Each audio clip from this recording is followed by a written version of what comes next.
একটি সোনার কলসি হারাইছি, তাই আমার মনে তোরা একবার চেয়ে দেখ, আমি দুটি নয়ন কুম্ভ ধরে এনেছি, দুটি নয়ন কুম্ভ ধরে আমি দুটি নয়ন কুম্ভ ধরে এনেছি, নয়ন কুম্ভ ধরে রেখেছি, ওই গোবিন্দের চরণে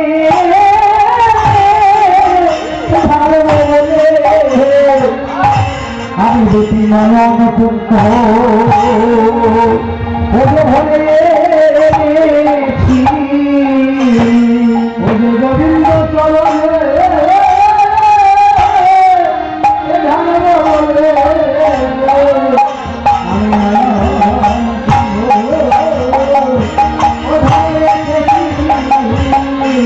ওই গোবিন্দ চরণে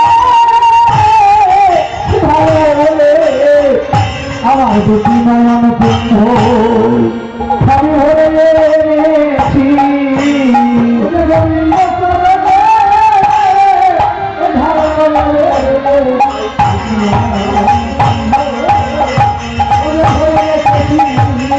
আমি পুনঃ আমি হেরেছি, আমি তাই দিয়ে কুম্ভ ধরে এনেছি,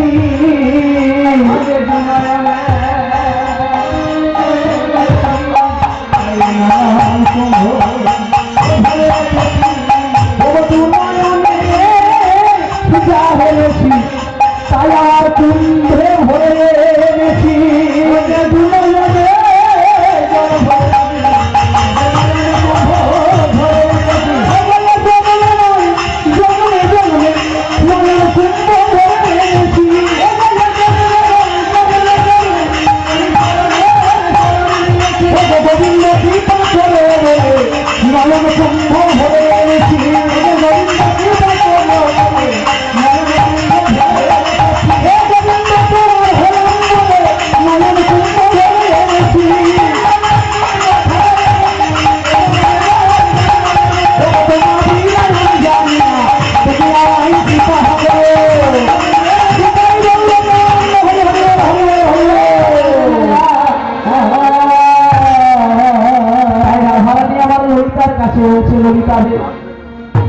আমার অন্তর বুঝিস না, আমি যদিও সোনার কলসি এই যমুনারে জলে ভাসাইছি, তাই আমি আমার এই দুটি নয়ন কুম্ভ ভরে নিয়ে এসেছি।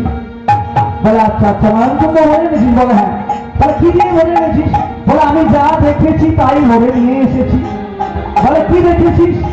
না বলে আমি যা দেখেছি তা তোদের কাছে তুলে বলি, ভগবানের কাছে প্রার্থনা করে বলি, হে গোবিন্দ আমায় কেন প্রতিনেত্র নাহি দিল, সবে দিল দুই, তাহাতে আবার নিমেষ পক্ষ, আজ আমি গোবিন্দ কি দেখিব। ভগবান আমার আত্ম প্রকাশ করছেন যে ভগবান আমাকে দুটি মাত্র নয়ন দিয়েছে, তাতে আবার পলক দিয়েছে, মানে যতক্ষণ আমি পলক করেছি ততক্ষণ গোবিন্দকে আমি দেখতে পাই না। তাহলে যদি আমায় কোটি নয়ন দিত, তাহলে দুটো চোখ যদি বন্ধ থাকতো, বাকি চোখগুলোতে আমি গোবিন্দকে দেখতে পারতাম। সেই জন্য রাধারানী বলেছেন কোন কোটি নেত্র নাহি দিল, সবে দিল তুই, আবার তাহাতে নিমেষ পক্ষ, আর কৃষ্ণ কি দেখিব।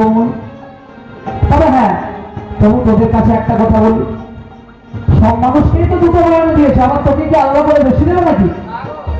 দেখ বিশ্বাস কাজেরই অঙ্গ একসাথে কথা, নয়নের মনি আর বর্ণের কথা। তাহলে তোকে দুটো নয়ন দিয়েছে, আমাকে দিয়েছে, আরো একজনকে দিয়েছে, তোকে অনেক করে দিতে যাবে না। বলে না দেখ নয়ন সবারই দিত, কিন্তু এই নয়নের পলকটা যদি না দিত খুব ভালো হতো, সবসময় গোবিন্দকে দেখতাম। বলে সবাইকেই তো পলক দিয়েছে, বলে সবাইকে দিয়েছে? বলে হ্যাঁ। তাহলে জলে যে মাছ থাকে, সেই মাছের চোখে তো পলক দেয়নি। তার রানী বলছে আমাকে তো মাছের মতো চোখ দিতে পারতো, কেন মিনের নয়ন দিলে না বিধি,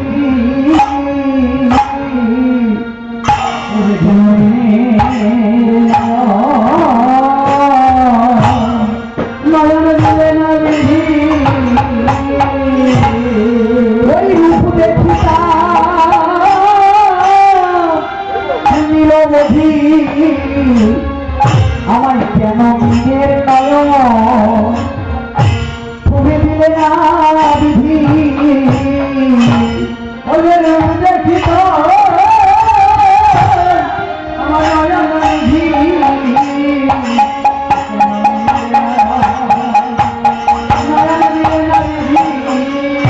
তবু আমার শোনো, আমার এই দুটো নয়ন দিয়ে আমি তার যতটুকু প্রদর্শন করেছি, তার যতটুকু দেখেছি, আমি আজকে তোদের কাছে প্রকাশ করে বলছি, সখীদের কাছে বলছি, আমার এই দুটো নয়ন দিয়ে আমি তার যতটুকু রূপ দেখেছি। তাহলে কি দেখেছিস? কি দেখেছি জানো? তাহলে মন দিয়ে শোন তার রূপের কথা। জানবার তলিলে পৈবাংশয়োগা মায়া বলং দর্শয়িতা গৃহীত বিস্মাপদংশ সৌভগর্ভে পরং পদং ভূষণ ভূষণং। রূপ কাকে বলে জানিস? কাকে বলে? অঙ্গানি অভিষুকান্নি অভিনচিত ভূষণারি না এত ভূষণবাদ ভাবি তব রূপনীতি পদ্ধতি। গায়ে যদি কোনো অলঙ্কার না থাকে, তবু শরীরটাকে দেখে যদি মনে হয় কত গয়না পড়ে আছে। আঙুলে হয়তো আংটি নেই, কিন্তু আঙুলগুলো দেখতে এত সুন্দর, দেখে মনে হচ্ছে যেন আংটি পড়ে আছে। চোখে হয়তো কাজল নেই, কিন্তু চোখ দুটো এত সুন্দর দেখতে, দেখে মনে হচ্ছে যেন কাজল পড়ে আছে। এই অঙ্গ শোভাকে বলে রূপ। আর গোবিন্দের রূপ সে আমি কি বলবো? সে তো বললো শ্রীমদ ভাগবত। কি বলবে? না বলে ভূষণ ভূষণাঙ্গম, ভূষণের ভূষণের অঙ্গ তাহে ললিত ত্রিভঙ্গ। আজ গোবিন্দের মধুর রূপ শোন সর্বজন, ভগবতী রূপের এক ডুবাই এই ত্রিভুবন, দেখো সর্বপ্রাণী করে আকর্ষণ। তাই গোবিন্দ রূপটি কেমন? সবকে আকর্ষণ করে। কেমন রূপ? ভালো কথা বলছে তারা তখন ঠাকুর। মুখমণ্ডল জিতি শারদ সুধা কর, মুখমণ্ডল জিতি শারদ সুধা কর, মুখমণ্ডল জিতি শারদ সুধা কর, মুখমণ্ডল জিতি শারদ সুধা কর। তরুচি তরুণ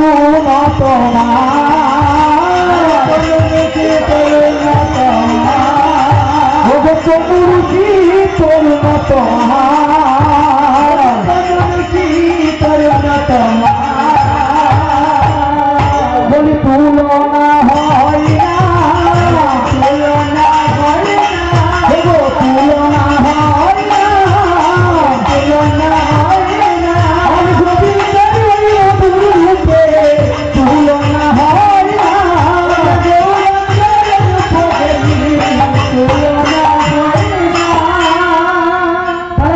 মুখমণ্ডলে জিতি শারদ সুধাকর তনুরুচি তরুণতমান। মানে মুখমণ্ডলটি দেখতে কেমন? শরৎকালের পূর্ণিমার চাঁদের মতো মুখ। আর কি? তনুরুচি, তনু মানে দেহ। এই দেহটা কেমন? তরুণ তমাল, মানে তমাল গাছের মতো লম্বা একটা দেহ। তমাল গাছের যেমন রং, আজকে গোবিন্দের আমার দেহের রংটাও ঠিক সেই রকম।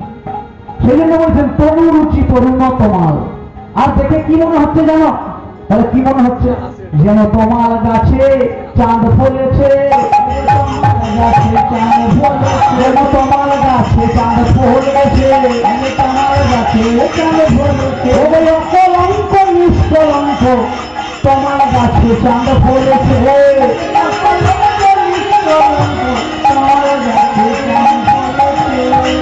তাহলে দেখে মনে হচ্ছে যেন তমাল গাছে চাঁদ ফলেছে গো।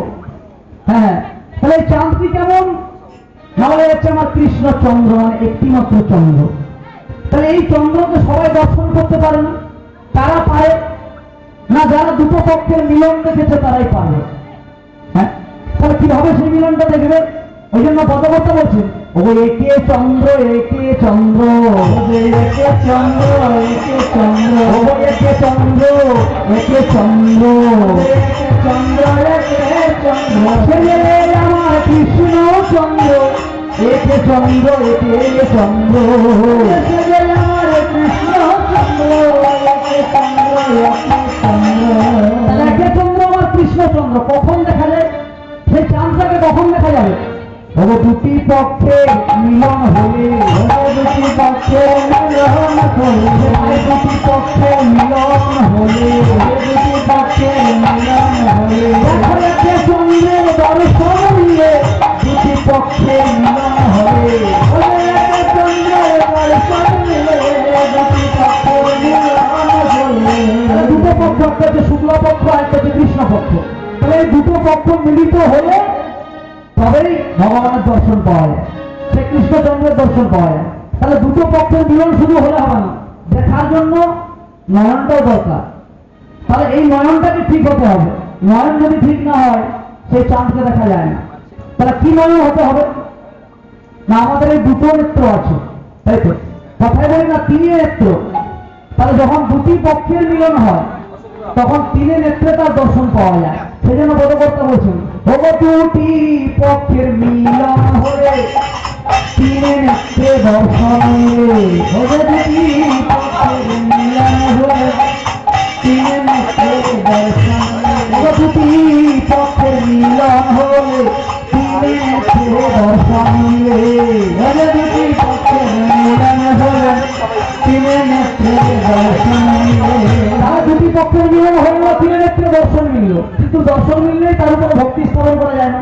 তাহলে চতুর্বেদের উপরে বিশ্বাস রাখতে হবে, পঞ্চবাণকে যোজন করতে হবে, ষড়রিপুকে বশীভূত করতে হবে।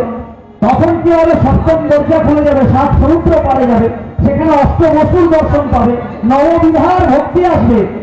10 দিক হয়ে গিয়ে কি বলবে? হরে কৃষ্ণ হরে কৃষ্ণ, কৃষ্ণ কৃষ্ণ হরে হরে, হরে রাম হরে রাম, রাম রাম হরে হরে, বলে হরে কৃষ্ণ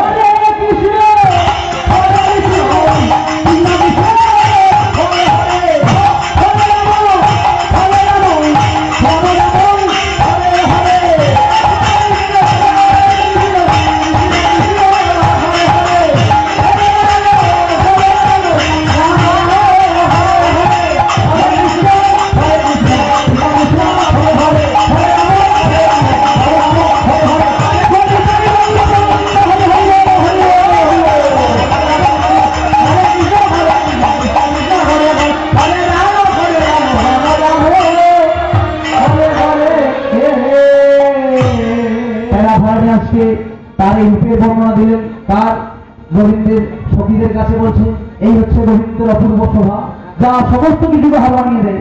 আকাশের চাঁদ হচ্ছে 16 কলায় পূর্ণ চাঁদ, আর আমার গোবিন্দচন্দ্র কৃষ্ণচন্দ্র হচ্ছেন 64 কলায় পরিপূর্ণ চাঁদ। কেন 64 বলো? একটা মানুষের সর্বাধিক গুণাবলী 50টি হতে পারে, দেবতার গুণাবলী 55, নারায়ণের গুণাবলী 7। নারায়ণের 60টি গুণ থাকা সত্ত্বেও আরো 4টি গুণ বেশি ছিল গোবিন্দের, মানে কৃষ্ণের। সেই জন্য 64 কলায় পরিপূর্ণ চান। সেই 4টি গুণ কি কি? তার রূপ মাধুর্য, তার লীলা মাধুর্য, তার বংশী মাধুর্য, আরেকটা কি গো? কি সবাই জানেন? রূপ মাধুর্য, লীলা মাধুর্য, বংশী মাধুর্য, আরেকটা প্রেম মাধুর্য। তাই এই হচ্ছে তার 4টা মাধুর্য। তাই 64 কলায় পরিপূর্ণ চান হচ্ছে আমার কৃষ্ণচন্দ্র। আর 16 কলায় পরিপূর্ণ চাঁদ আকাশের চাঁদ। তাই আকাশের চাঁদের সঙ্গে গোবিন্দ চাঁদের তো তুলনা হয় না, তাই না?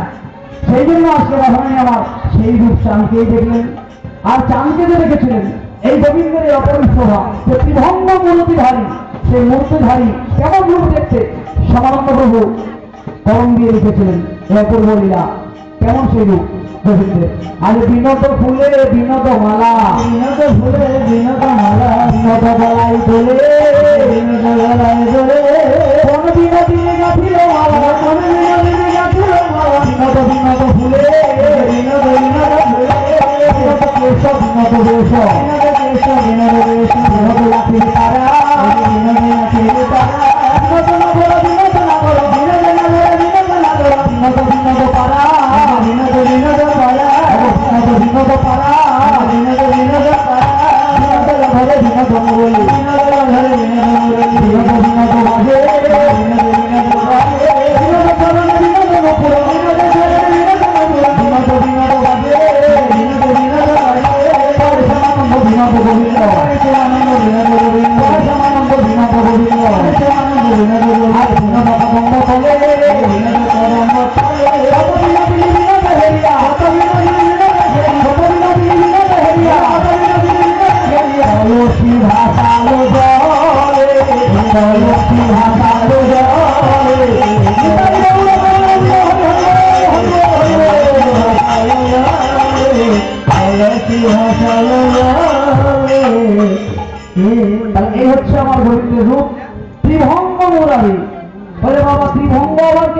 তিনটা বান।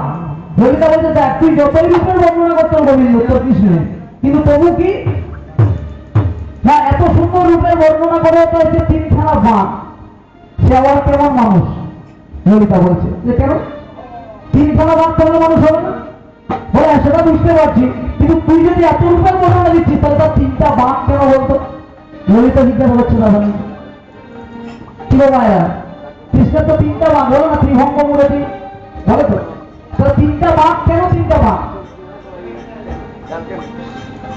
একটা মোমের মূর্তি, মোমের মূর্তির সামনে যদি জ্বলন্ত প্রদীপ নিয়ে ধরা হয় কি হবে? জ্বলে যাবে তাই না? ভালো থাকবে। তাহলে আগুনের তাপ পাওয়ার সঙ্গে সঙ্গে মোমটা গলে যাবে। হ্যাঁ, তাহলে গোবিন্দের যে চারটা মাধুর্য ছিল বলেছিলাম না, অন্য চারটা মাধুর্য, তার লীলা মাধুর্য, তার প্রেম মাধুর্য। যেমন এই যে কীর্তনগুলো না এখন এগুলো একটা আধুনিক হয়ে পড়ে, এত রূপ রস রং দিয়ে বলা হচ্ছে। আগে কিন্তু এই রূপ রস দিয়ে বলা হতো না। আগে আমাদের সমস্ত এলাকাগুলোতে একটা কীর্তন প্রচলন ছিল যাকে বলা হতো ভাব কীর্তন। সে ভাব কীর্তনটা কেমন অনেকে বললেন হাতের কীর্তন বলো তো, কিন্তু হ্যাঁ ভাব কীর্তনটা প্রচলিত ছিল আগে। তখন সেটা আমাদের কলকাতাতে স্বামী বিবেকানন্দ আসার আগের মুহূর্ত পর্যন্ত ভাব কীর্তনের প্রচলনটা ছিল সেই সময়টাতে।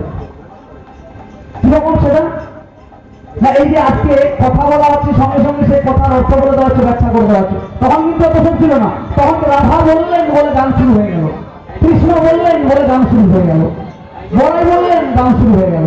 এই ব্যাখ্যা কিন্তু করা হতো না আগে, কিন্তু পরবর্তীকালে সেগুলোকে সংযোজন করে গানটা করা হয়েছিল। তো স্বামী বিবেকানন্দ একবার ঠাকুর রামকৃষ্ণদেবের কাছে গিয়ে বলে ফেলেছিলেন, রামকৃষ্ণদেবকে বলেছিলেন যেগুলো আপনি কি যে কীর্তন কীর্তন করেন, কীর্তনে তাল নেই, সুর নেই, সুর নেই, সেই জন্য মানুষ এত পছন্দ করে, এত পপুলারিটি কীর্তনে। সঙ্গে সঙ্গে রামকৃষ্ণদেব তার প্রতিবাদ করলেন, বলছেন এ কি বললেন বলেন, কীর্তনে তাল নেই, সুর নেই। আসলে কীর্তন হচ্ছে বড় করুণ, সেই জন্যই মানুষ এত পছন্দ করে। তাহলে করুণ রসটাই হচ্ছে কীর্তন। তো বিবেকানন্দ মনে মনে ভাবছেন এই কথাটি ঠিক কি না সেটা জানতে হবে।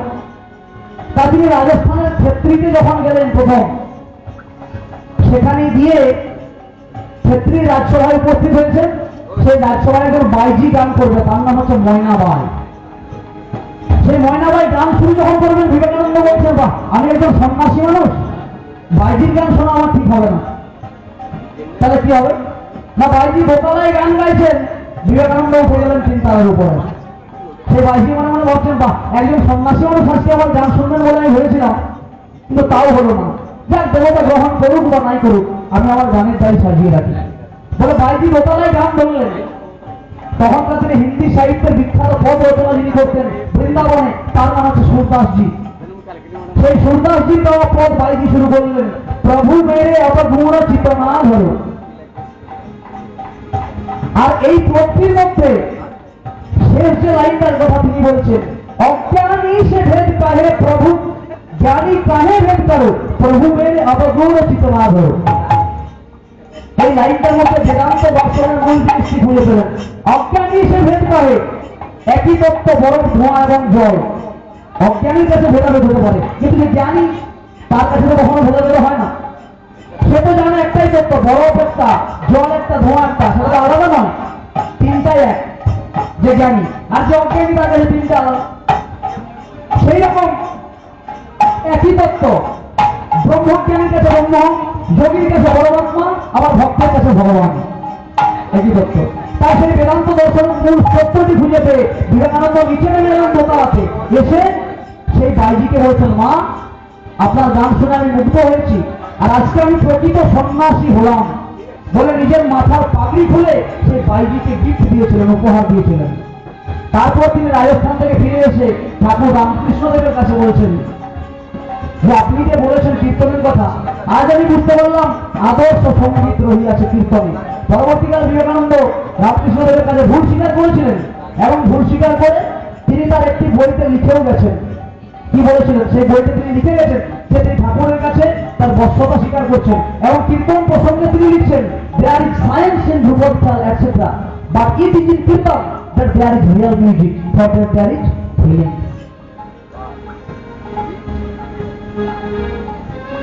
ধ্রুপদ এবং খেয়ালের মধ্যে সঙ্গীতের ব্যাকরণ অংশ রয়েছে, কিন্তু আদর্শ সঙ্গীত রহিয়াছে কীর্তনে। এটা বিবেকানন্দের কথা।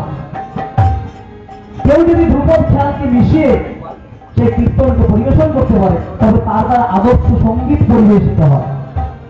হ্যাঁ, তাহলে তার দ্বারা আদর্শ সঙ্গীত পরিবেশিত হয়, এটি পরবর্তীকালে বিবেকানন্দ বলেছিলেন। এবং তারপরেও তিনি অনেক জায়গায় ঘুরেছেন, বিভিন্ন ধরনের পদ, মাথুরের পদ, কলহান্তরিতার পদ বিভিন্ন জায়গাতে গিয়ে গিয়ে তিনি বেরিয়েছেন বিবেকানন্দ। তাই সেই জন্য কীর্তনের যে মূল রস সেটা আস্বাদন করতে হলে আগেকার, এইটা তো আগেকার পালা, আগেকার নাট্যকার হিসেবে, মানে নাট্যকার যা ছিলেন ছোট ছোট নাটক করে করে এটাকে ব্যবহার করতেন, কিন্তু এখন সেই নাটকের ভাবটাকে উঠে গেছে, যার জন্য বিভিন্ন ভাবে এগুলো বিভিন্ন পদকর্তা সেগুলো ব্যাখ্যা করে করে গান গাওয়ার দিকে নিয়ে যাচ্ছে। তো রাধারানী আজকে সেই রূপটা দর্শন করলেন, গোবিন্দের সেই অপূর্ব রূপ। আজও থেকে বলছে ত্রিভঙ্গ মুরারি